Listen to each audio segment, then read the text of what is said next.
is back. May pa-teaser ang Canadian award-winning singer na si Justin Bieber sa fans para sa kanyang bagong music album na Swag. At K-pop girl group na Twice, inilabas na ang bagong kanta ng pinamagatang This Is For. Kung ano ang laman ng mga kantang yan, makichika na sa balitang A to Z Showbiz ni Lane Garcia. Believers, make some noise! Matapos ang 4 na taon, muling maglalabas ng bagong album ang Canadian singer na si Justin Bieber. Sa Instagram, ipinasilip ni Justin ang i-release niya soon na bago niyang album na pinamagatang Swag. Umani rin ng atensyon ang Grammy Award-winning singer matapos kumalat sa mga billboard sa Iceland at Los Angeles, California ang kanyang upcoming album.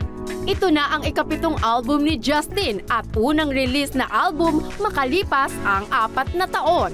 Maaalalang taong 2021 pa nang huling maglabas si JB ng kanyang music album na pinamagatang Justice at nag-focus muna sa kanyang personal life, family at self-development. Ilan sa mga kilalang awitin ni Justin Bieber ay ang Baby, Despacito, Love Yourself, Sorry at marami pang iba. Go, go, go, Justin Baby, Bieber!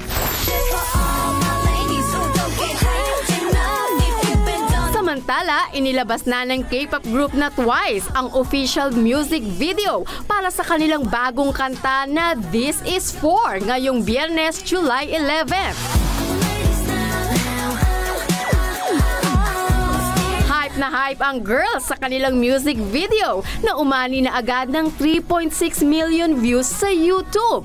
Matatandaang nauna ng inanunsyo ng grupo ang isang world tour na may kaparehong pamagat at kabilang sa kanilang mga pagtatanghal ang isang concert sa Philippine Arena sa October 4. Go, go, go Twice! Not just one, but twice! Para sa balitang A to Z Showbiz, Lane Garcia.